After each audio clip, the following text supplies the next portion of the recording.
बहुत शुक्रिया जनाब स्पीकर साहब। इस पे चूँकि मैं पार्लियामेंट्री अफेयर्स कमेटी का मेंबर हूँ और साबिका इस वजारत का जिसको मोहतरम लॉ मिनिस्टर साहब चला रहे हैं, इसका एक अदना सा वजीर भी रहा हूँ। वहाँ इनके साथ कोई 1.5-2 घंटे बहस मुबाहिसा मैंने किया।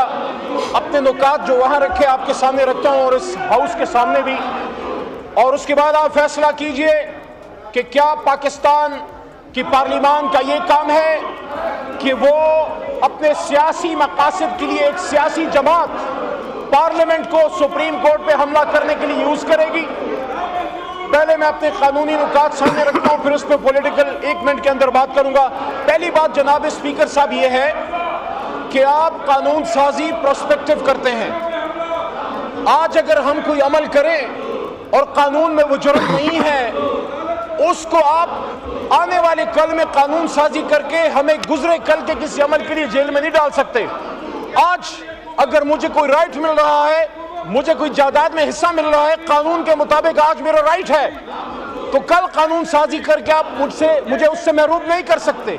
इसलिए आज जब मेरी जमात को एक राइट मिल रहा है सुप्रीम कोर्ट के फैसले के बाद कि पाकिस्तान तहरीक इंसाफ को खवातीन की रिजर्व सीटें मिले और माइनॉरिटीज की सीटें मिले और 41 मेंबरान असेंबली को जनाब स्पीकर हक इख्तियार दिया गया, हक इंतखाब दिया गया कि आप जिस भी जमात के पास जाना चाहते हैं, शामिल होना चाहते हैं, आप शामिल होइए। ये राइट हमें सुप्रीम कोर्ट के फैसले के बाद मिल गया। आप कैसे सुप्रीम कोर्ट के फैसले के बाद आप कानून साजी करके हमें सुप्रीम कोर्ट के उस हक से जो हमें फैसले के बाद मिला, मेजॉरिटी डिसीजन के बाद, आप हमें महरूम कर सकते हैं? जनाब डिप्टी स्पीकर साहब, मैं ये अर्ज़ करूँ सबसे पहले जो पॉइंट ऑफ ऑर्डर थे, जिस तरीके से कानून साजी हो रही है, इस पार्लियामान को नहीं, पार्लियामान सुप्रीम है और हम चाहते हैं कि सुप्रीम हो, बावजूद इसके कि इसमें बैठे हुए लोगों पे स्ट्रांग रिजर्वेशन है हमारी। लेकिन इस हुकूमत की एक शेवारा है, ये 9वीं लेजिस्लेशन हो रही है इस पार्लियामेंट में, 8वां सेशन है, इसमें ये 9वीं लेजिस्लेशन हो रही है।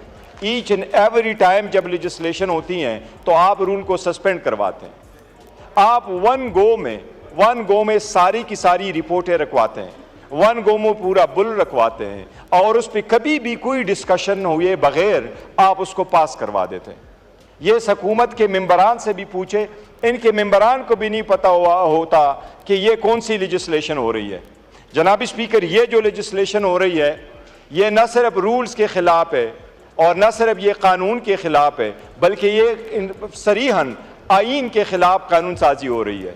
सबसे पहली बात तो ये कि ये सारी की सारी कोशिश सिर्फ यही है, जिस तरीके से फॉर्म 47 को चेंज करके इन्होंने अपनी हुकूमत बना ली है, इसी तरीके से इस मरतबा ये कोशिश कर रहे हैं कि रिज़र्व सीट्स वमेन की और माइनॉरिटी के सीट इनको ले लें।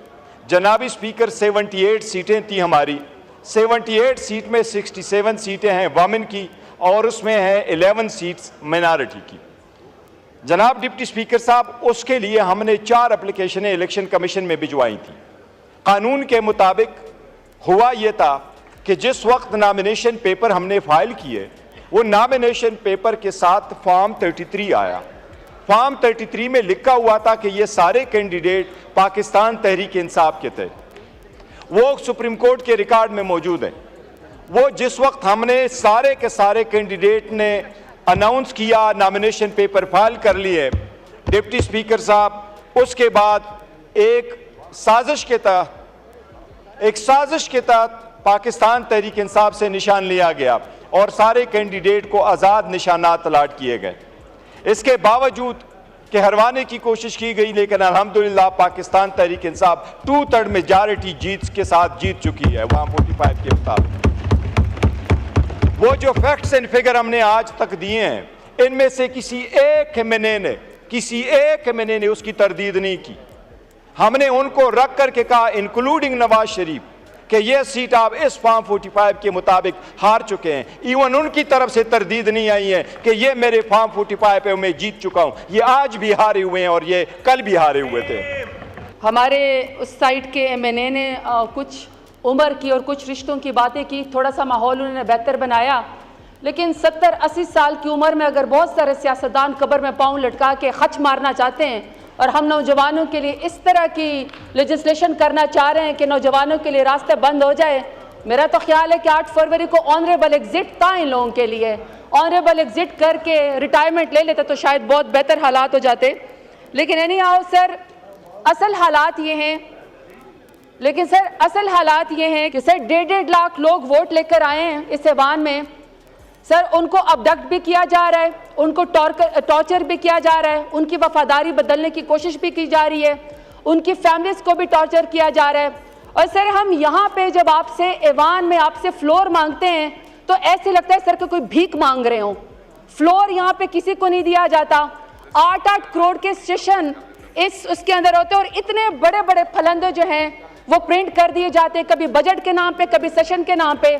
लेकिन सर क्या होता है कि स्पीकर साहब आते हैं यहाँ पे, आधे घंटे में 1.5 लाख वोट वालों को सर इस पूरे ऐवान को रबड़ स्टंप की तरह इस्तेमाल किया जाता है, मफाद के नाम पे, अपनी जात के नाम पे और अपनी इवेंट के नाम पे, अपनी पार्टी के नाम पे लेजिस्लेशन करके बुलडोज कर दी जाती है तमाम आइन को, तमाम कानून को।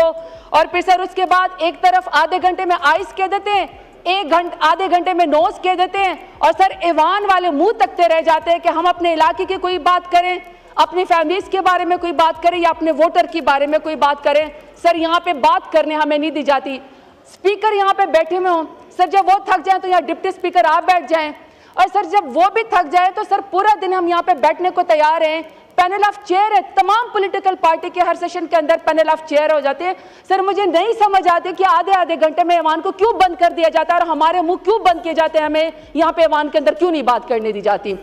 सर इसकी मिसाल मैं आपको देती हूँ कि सर वजारत खारजा खैर से फॉर्म 47 वालों की इतनी कमज़ोर है कि सर उन्होंने इस्माइल हानिया की शहादत के ऊपर और फ़लस्तीन के अंदर जितने भी मजालिम थे सर उसके बारे में ये इसराइल का नाम नहीं जो है वो इस्तेमाल कर सके, या उसका नाम भी लेने की इनकी जुर्रत नहीं थी, इनकी टांगें कांप रही थी। सर ये फिर ऐवान के अंदर आए, ऐवान में तमाम पॉलिटिकल पार्टीज को बुलाया गया इस्माइल हानिया की शहादत के बाद। और मैं सर उस दिन भी बताना चाहती थी कि 2 टोक मौक़िफ़ है मेरे लीडर इमरान खान का कि फ़लस्तीन के मजालिम के खिलाफ और कश्मीर के मजालिम के खिलाफ हमने यहाँ पे आवाज़ उठानी है और हमने उनका साथ देना है, मजलूम का साथ देना है। लेकिन यहाँ खामोशी होती है और सर खामोशी भी शरीक जुर्म होना है। वहाँ पे सर यहाँ पे फॉर्म 47 वाले आके ऐवान में हम आपके लिए सर उसके खिलाफ इकट्ठे हुए फ़लस्तीन के कि आपकी फ़लस्तीन के अंदर मजालिम नहीं होने चाहिए। सर 39,000 फ़लस्तीनियों की शहादत हो गई, खवातीन उनके अंदर शहीद हो गई हैं, बच्चे उसके अंदर शहीद हो गए, पोइट, शायर, एजुकेशनेड, सर पूरी का पूरा कल्चर जो है वो यहाँ पे मलियामेट हो गया। 10,500 सर लोग मिसिंग हैं यहाँ पे। सर जब हमने इनके साथ इकट्ठे ऐवान में फ़लस्तीन के लिए हम बैठे लेजिस्लेशन के लिए, तो यहाँ पे सर मैं इनसे बात करना चाहती हूँ फॉर्म 47 वाले वज़ीर आज़म से कि सर 10,500 लोग जो पाकिस्तान तहरीक इंसाफ से जिनका ताल्लुक था उन वर्कर को ऑन रिकॉर्ड यहाँ पे उठाया गया।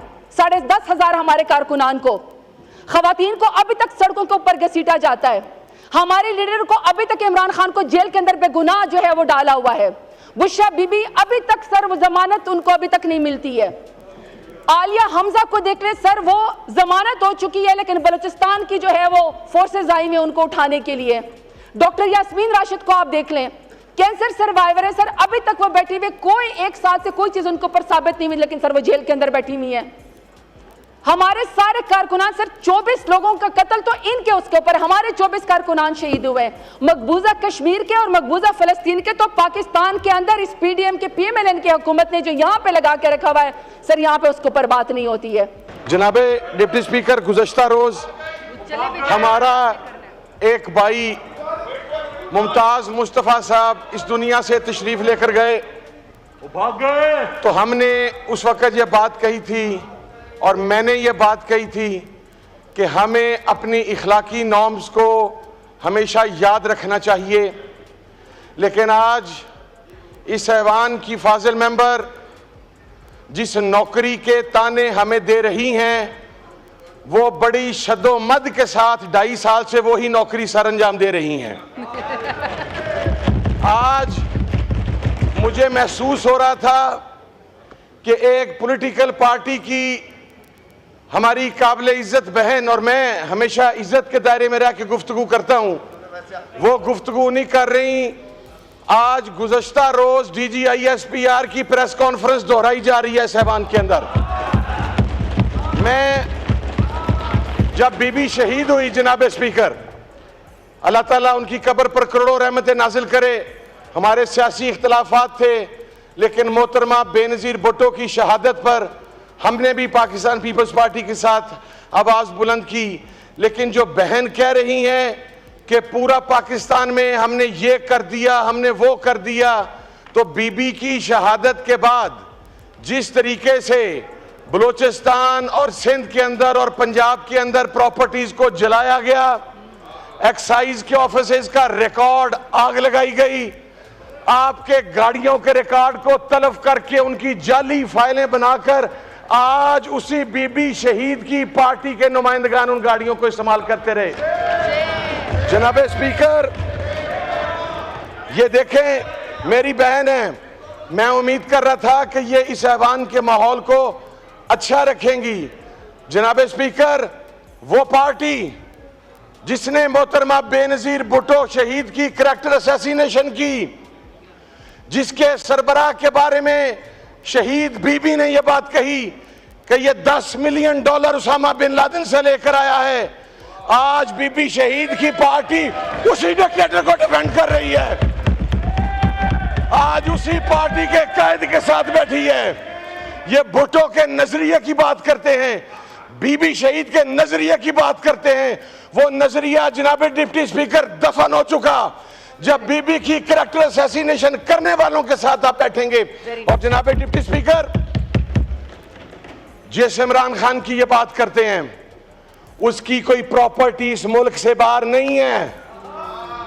वो लंदन के अजवर रोड पे ये नहीं पता कि किसकी प्रॉपर्टी है, वो फ्लैट लेके नहीं बैठा हुआ, उसका सब कुछ इस मुल्क के अंदर है। वो 2 महीने के अंदर एग्रीमेंट साइन करके इस मुल्क से भागा नहीं, वो आज भी जेल के अंदर 10-12 के सेल के अंदर बैठा हुआ है। और काश जनाब डिप्टी स्पीकर, काश हम अपने लीडरों की मदह सराई करने से पहले, सबसे पहले हम मुसलमान हैं। जनाब डिप्टी स्पीकर, आज जिस सुप्रीम कोर्ट के फैसले को रोकने के लिए 2 सेकंड्स के अंदर कानून का खिलवाड़ किया गया, उसी सुप्रीम कोर्ट ने कुरान के अंदर तारीफ की, हम अभी तक खामोश हैं। आज लॉ एंड जस्टिस की स्टैंडिंग कमेटी की मीटिंग थी, जनाबे वाला वो मीटिंग गैर मुय्यना मुद्दत के लिए मुलतवी कर दी गई।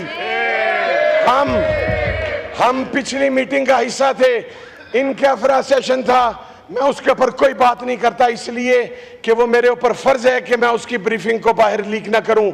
लेकिन जनाब डिप्टी स्पीकर, कोई काजी होगा तो अपने घर होगा, हमें किसी काजी का बार नहीं है। ये नहीं होगा कि आप कुरान के अंदर तहरीफ करें, आप खत्म नबूवत के कानून के अंदर तारीफ करें,